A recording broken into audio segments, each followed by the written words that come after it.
Qual que é a sua filosofia de vida? Quais princípios, quais valores que regem a sua vida?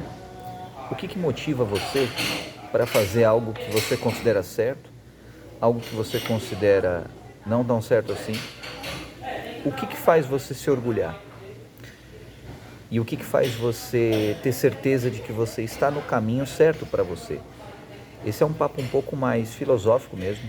É só um conjunto de reflexões.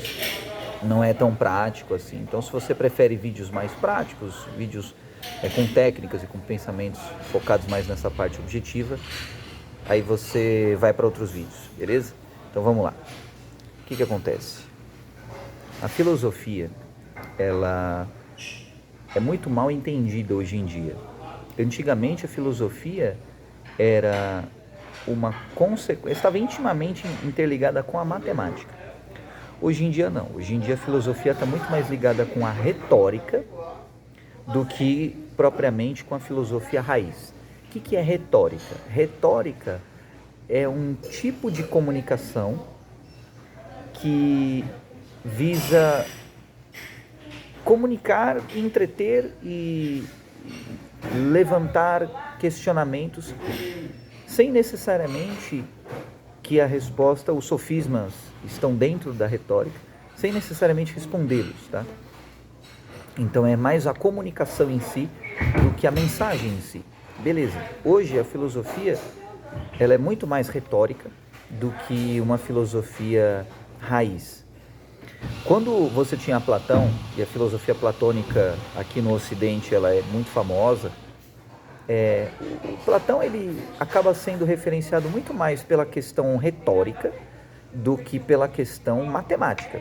Então é muito comum as pessoas falarem de Platão falando da República, por exemplo, falando do mundo das ideias, da caverna de Platão. Isso tudo é retórica. Mas as pessoas não falam dos sólidos platônicos, por exemplo. As pessoas não falam da matemática platônica. E isso é você considerar a filosofia platônica só como parte do todo que ela representa. Beleza. Do mesmo modo, quando você fala de uma base filosófica, necessariamente você precisa falar sobre algo que comunica com o seu coração e não como algo que outra pessoa falou. E o que eu mais vejo hoje em dia são pessoas que repetem discursos de outras pessoas ao invés de entenderem aquilo, assimilarem aquilo para elas próprias e viverem aquilo. Eu vejo pessoas que elas vivem narrativas terceirizadas e elas fazem força para querer que aquilo se aplique a elas, ao invés de verdadeiramente entender e criar a própria vida, sabe?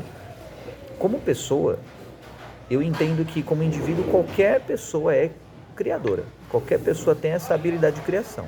O que você vai fazer com essa habilidade de criação aí é com você. Agora, esse é o ponto de partida. Só que a criação em si, ela tem regras, ela tem leis, ela tem normas. E essas leis, essas normas, essas regras, elas, quando não são muito bem entendidas, os resultados que você cria também não são tão bons assim. E parte das regras da criação, das normas da criação, é você estar em congruência com a natureza. Quando você está em congruência com a natureza, você sempre opera com base nessa matemática da própria natureza. Que aí é outro tópico. As pessoas, de maneira geral, elas não demonstram muito esse interesse em entender o outro. O que eu percebo é que elas têm maior interesse em obrigar o outro a se adequar ao ritmo que elas acham certo, que elas impõem ao outro. E a ironia disso é que não funciona. Elas podem fingir que se adequam e você pode fingir que acredita.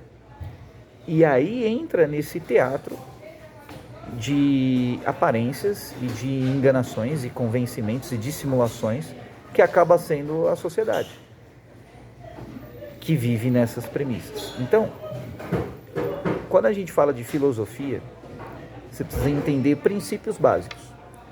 O primeiro princípio mais importante de todos se chama livre-arbítrio.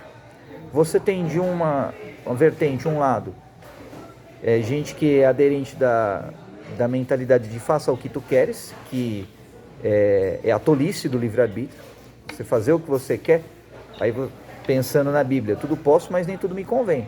Fazer o que você quiser é colher as consequências que você não quer. E até pegando uma parte de Kant, né? O cara que faz o que quer, ele não é livre, ele é escravo. Porque esse tipo de liberdade não é uma liberdade real. Porque ele acaba fazendo... primeiro que ele acaba fazendo segundo os instintos deles. Depois que ele acaba sendo escravo das consequências do que ele fez.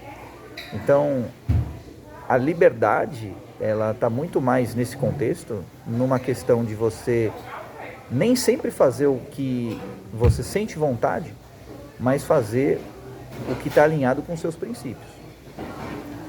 Porque aí você acaba escolhendo quais consequências você não quer para você.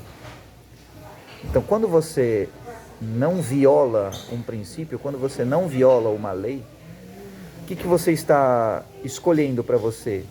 Você está tirando fora as consequências negativas de você violar um princípio, uma lei. Beleza. De certo modo, você escolhe o que você não quer. E aí você vai afunilando para se aproximar do que você quer. Como é um papo filosófico, pode ser um pouco mais abstrato para você entender. Talvez você esteja boiando e pensando assim, nossa, onde é que esse cara quer chegar? A filosofia, ela não tem necessariamente uma finalidade específica, apenas provocar um exercício de pensamento, para você pensar melhor, tá? Beleza. Então, o livre-arbítrio é um princípio fundamental. Tem a galerinha do faça o que tu queres, que não termina bem, e tem a outra galerinha do respeito ao livre-arbítrio. Quando você respeita o livre-arbítrio, primeiro, você respeita o livre-arbítrio seu e das pessoas com as quais você interage. Se você considera esse um princípio, se você desrespeita o livre-arbítrio do outro, não tem como você respeitar o seu próprio livre-arbítrio. E aí você se escraviza sem perceber. Afinal, você e o outro partem do mesmo princípio, a mesma origem. Você e o outro têm essa faculdade de livre-arbítrio. Mas quando você força a tua vontade na vida de outra pessoa, você escolheu isso. Você escolheu violar o livre-arbítrio dela. Impossível não ter um balanceamento para que o seu livre-arbítrio seja violado também. Por que você violou o livre-arbítrio do outro? Então esse é o problema que acontece quando você impõe a sua vontade na vida de outras pessoas. E aí, conforme você vai refinando isso, você tem níveis de sutileza maior. E você pode, ao invés de forçar a tua vontade, obrigando numa condição de escravidão, por exemplo, a pessoa, uma escravidão financeira, uma escravidão afetiva, você pode oferecer opções do que a pessoa poderia ter se ela escolher o que você está oferecendo. Aí é algo que vai refinando um pouco mais em sabedoria. Então, mas isso é muito raro encontrar isso nesse mundo. O mais comum são pessoas que basicamente elas estão falando o seguinte, quando a gente fala de mercado. Se você não é assim, você vai ter muito sofrimento. Se você não fizer o método, você vai se lascar. E o método vai fazer você ser super feliz, aquela vidinha de Instagram, né? Sorrisos e diversões e tudo mais. Só que, primeiro, você fazer ou não fazer aquele método não te garante absolutamente nada. Porque aquela é a vida daquela pessoa. Mas existe uma propaganda implícita, tácita, de que você vai ter o mesmo sucesso que aquela pessoa se você seguir o que ela faz, se você seguir o caminho que ela está seguindo. E esse é o primeiro erro desses aderentes de filosofias terceirizadas. Eles acham que o que dá certo para o outro vai dar certo para você, e não necessariamente. Então, como é que dá certo? Você precisa entender o princípio, a fonte que o outro bebeu, para você beber da mesma fonte, ao invés de você beber da urina do outro, entendeu ou não? O que as pessoas costumam fazer é que elas bebem da fonte, processam, jogam os dejetos e as outras pessoas se alimentam dos dejetos, entende? E aí é que, consequentemente, o produto acabado de alguém com uma nutrição nesse sentido não vai ser tão bom assim, comparado à pessoa que bebeu da fonte. E aí você tem níveis de acesso diferentes à fonte com base na habilidade, na experiência, na sabedoria da pessoa. Tem gente que, quando vai, por exemplo, ver uma obra de arte, a pessoa entende melhor a mesma obra de arte. Tem gente que olha para a obra de arte e tira sarro, ou acha, zomba, porque não entende. Então o entendimento, ele vem da sabedoria. E a sabedoria vem de fazer perguntas.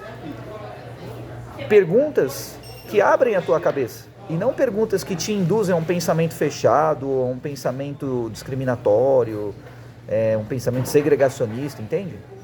Porque no final das contas, quanto mais ângulos diferentes você vê uma mesma coisa, maior vai ser o seu entendimento dessa coisa. Quanto maior a profundidade de sentimento que você tiver em relação à vida, mais você vai entender a vida e mais pessoas diferentes vai entender.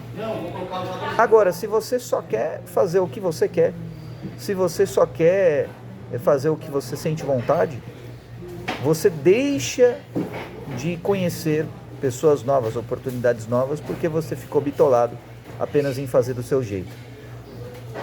Então esse é o princípio fundamental, o livre-arbítrio. Qual que é o outro princípio? Dá pra gente chamar de forma adaptada de habilidade. Habilidade em você manusear a energia.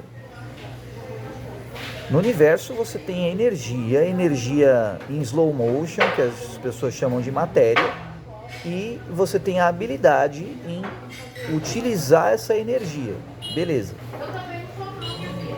Tipo assim, imagina um oleiro, um cara que brinca com argila para fazer vasinho. Você tem o oleiro noob, que começou agora na carreira, e faz lá uns copos meio zoado de barro. E você tem um oleiro mais top, mais proficiente no bagulho, que faz uns vasos super chique, ornamentado e tal. Isso é habilidade em manusear energia. Então você tem o livre-arbítrio, você tem essa habilidade em manusear a energia. E aí, imagina que você tem tipos diferentes de barro. Barros de cores diferentes. Barros de texturas diferentes, espessuras diferentes, composições diferentes. Se o oleiro só sabe mexer com um barrinho só, ele não é um bom oleiro. Você precisa saber mexer com vasos e cores e barros diferentes para que você realmente tenha habilidade e que realmente isso seja um atestado, digamos assim, da sua habilidade, da sua competência em manusear energia. Quanto mais níveis diferentes de energia você sabe lidar, e nesse caso o termo é frequência, quanto maior a amplitude de frequência que você sabe operar, melhor você consegue desfrutar o universo, a criação, melhor você consegue gerenciar as pessoas, porque a oscilação de cada indivíduo primeiro que é única a cada indivíduo. Segundo que tem indivíduos que vão acessar intensidades que você não acessa. Vão ter experiências que você não teve. Vão viver a vida de um modo que você não viveu. E aí, se você fica de modo egoísta, você deixa de aprender com eles, porque você só quer saber do seu. Por exemplo, uma coisa é uma pessoa afrodescendente falar a experiência que ela teve numa sociedade como a sociedade brasileira ou norte-americana. Outra coisa é uma pessoa caucasiana falar como ela teve essa experiência. O que geralmente as pessoas pensam? O afrodescendente ele tem uma experiência ou melhor ou pior do que o caucasiano. E isso é um erro. Não é pior nem melhor, é diferente. E aí, numa espécie de contraponto reparatório, as pessoas tentam pensar assim, é melhor ou pior. E não é. Você tem que considerar sendo diferente para que você não privilegie um grupo em detrimento de outro e incorra no mesmo erro que já foi antes, entendeu? Então, beba de fontes diferentes. Esse é o Reflexões Preliminares, tá? Sobre filosofia. Recapitulando, o princípio do livre-arbítrio, você fazer o que você quiser e ter as consequências disso, versus você respeitar o livre-arbítrio de todos os envolvidos. Você beber de várias fontes, você ter uma amplitude maior, tipos de barros diferentes para você manusear, a habilidade de você manusear o barro, a habilidade de você manusear a energia, são princípios para você conduzir a sua vida. E aí você troca as palavras-chave e aplica no seu contexto, que vai fazer muito mais sentido. Então, às vezes, manusear o barro, você pode colocar assim, gerenciar pessoas ou gerenciar humores. Pronto, faz mais sentido. Dentro do seu contexto, talvez. Ao invés de respeito ao livre-arbítrio, por exemplo, você pode colocar engajamento da sua equipe, entendeu? A proatividade da sua equipe. Então, só faz esse exercíciozinho mental que vai fazer muito sentido para você no momento em que você estiver, beleza? Que Deus te abençoe. Curte, compartilha, faz aí. Se der vontade também, se não der, tô nem aí. Eu já cumpri o propósito só de falar isso daqui para você. Então, assim, passa adiante a mensagem se você achar que faz sentido. Que Deus te abençoe e faça uma excepcional semana. Tamo junto. Até a próxima. Um abraço.